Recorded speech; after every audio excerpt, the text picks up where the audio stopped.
Ce matin, ici, sur la parcelle du Lavasson à Gland, on participe à la cérémonie de la première pierre pour la construction de la nouvelle steppe intercommunale du Lavasson. La pose de la première pierre, c'est toujours un événement parce que ça raconte déjà toute une histoire de la préparation, de la mise en place, des négociations qu'il a fallu faire, des discussions, des échanges entre institutions. C'est à la fois l'aboutissement de longues études et puis le début d'une nouvelle aventure qui est le chantier de la steppe. C'est une étape importante d'un projet technique qui va concerner l'épuration des eaux de dizaines de milliers de personnes, d'équivalents habitants également. Mais c'est surtout un projet collectif, c'est 21 communes derrière et des années de travail effectivement, de coordination et de travailler ensemble.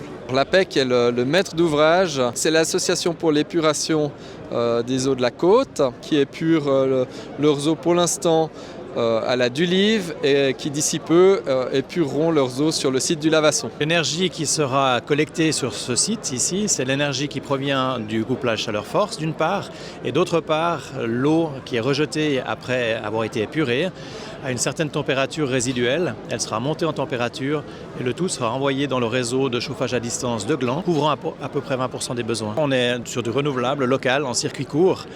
Et c'est aujourd'hui important en matière d'indépendance et d'autonomie énergétique. Depuis plus de 10 ans, nous avons initié, accompagné ce projet pour qu'effectivement il puisse se concrétiser sur des aspects techniques, sur des aspects légaux également, sur les aspects de dimensionnement.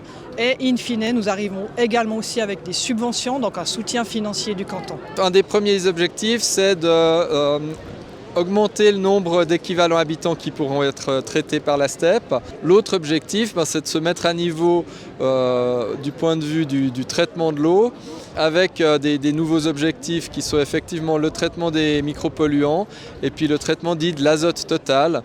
Donc en fait, on augmente la qualité de l'eau qu'on rejette au lac. Parce qu'il ne faut pas oublier qu'une partie de nos communes pompe l'eau de boisson dans le lac, donc évidemment on a tout intérêt à ce que l'eau du lac soit de la meilleure qualité possible, sans parler évidemment de l'environnement en général. Il y a aussi toute la volonté de l'intégration paysagère qui a été largement réfléchie pour que le site soit discret, soit agréable, que ça donne un lieu de promenade même pour les familles, pour la population.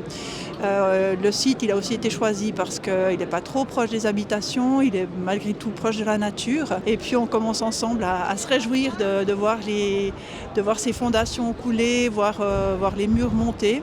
Et puis cet espace, cette steppe grandir pour l'inaugurer dans, je pense, environ 2 ans.